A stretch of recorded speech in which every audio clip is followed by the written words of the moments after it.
Tu sais que le peuple d'Israël est cité des dizaines de fois dans le Coran, mais pas juste pour raconter leur histoire. Israël, un peuple qui a reçu beaucoup, mais qui a tout gâché.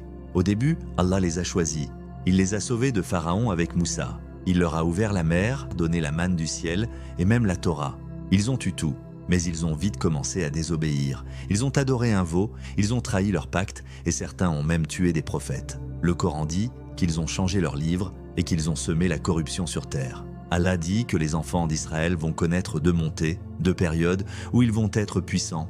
Mais à chaque fois, ils vont semer la corruption, la désobéissance et l'arrogance. Allah dit dans la sourate Al-Isra, versets 4 à 5, « Et nous avions décrété pour les enfants d'Israël dans le livre, vous sèmerez 2 fois la corruption sur terre et vous vous élèverez avec une grande arrogance. Lorsque vint la première promesse, nous envoyâmes contre vous nos serviteurs dotés d'une grande force. Ils envahirent de vos demeures et ce fut une promesse accomplie. Mais qui étaient ces serviteurs puissants ? Selon les tafsirs, commentaires coraniques, notamment ceux d'Ibn Kathir, d'Al-Tabari, d'Al-Qurtubi ou d'Al-Bagawi, ce peuple puissant serait le peuple de Babylone, dirigé par le roi Nabuchodonosor II, roi mésopotamien. Il a attaqué Jérusalem vers l'an 586 avant Jésus-Christ, détruit le temple de Salomon, tué des milliers de gens et emmené les survivants en exil à Babylone. C'était la première chute du peuple d'Israël, un châtiment direct, une punition pour leur corruption. Mais Allah leur a laissé une deuxième chance.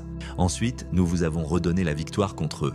Nous vous avons soutenus par des richesses et des enfants, et nous avons fait de vous un peuple plus nombreux. Verset 6, toujours dans la sourate Al-Isra. Ils sont revenus plus forts, mais encore une fois, ils ont recommencé à faire le mal. Et là, Allah les avertit, si vous recommencez, nous recommencerons. Verset 8, sourate Al-Isra. C'est-à-dire, si vous semez encore la corruption, un nouveau châtiment viendra. Alors, est-ce que cette deuxième montée, c'est celle qu'on voit aujourd'hui? Israël fort, soutenu par des grandes puissances, mais aussi accusé de semer l'injustice et la violence.